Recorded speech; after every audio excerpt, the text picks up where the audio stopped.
যাচ্ছি আজ আরেকটা ডিবি বোর্ড লাগাইতে।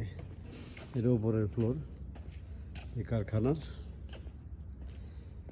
উপরের ফ্লোরে একটা 36 ব্রেকারের ডিবি বোর্ড লাগাইতে যাচ্ছি। লাগাইছি আংশিক, এখন শুধু ফিনিশিংটা।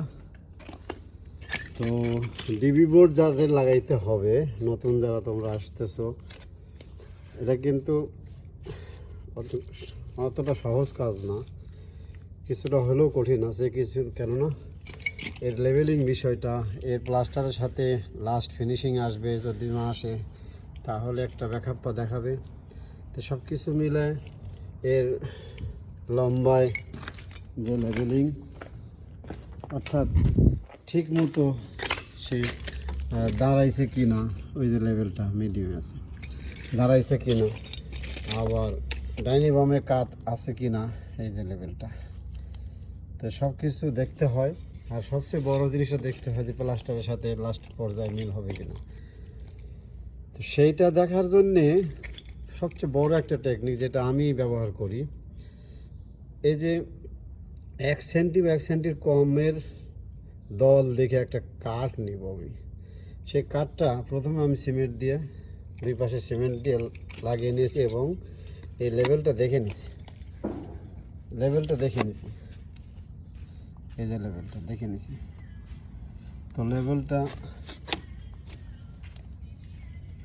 দেখে নিছি, লেভেলটা দেখে নেওয়ার পরে তার উপরে আমি এই বক্সটা বসাইছি।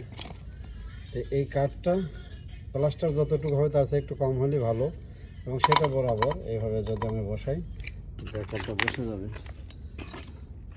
এখন দুই পাশে সিমেন্ট দিয়ে চাপ দিব, দুই পাশে সিমেন্ট ঢালাই দিব এবং লাস্ট ফিনিশিং হবে। পরবর্তীতে পাইপ বসবে। তরফ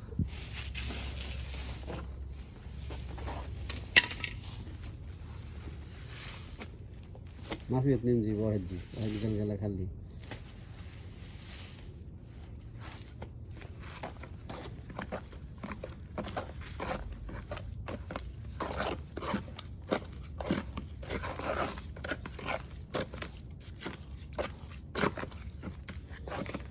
আবার আরেকটা বিষয় দেখা যাচ্ছে, যদি বড় তাবলুন হয়, বড় ব্রেক ডিবি বোর্ড হয়, তো সেই ক্ষেত্রে এখানে যদি কেউ ভুল করে পজিশন করার জন্যে ব্লক টলক দিয়ে হাতুড়ি দিয়ে পিঠ দিয়ে ভিতরে এটাকে বসায়, তো সেই ক্ষেত্রে এই জিনিসটা চেপে যেতে পারে দুই দিকে, এই দিকে।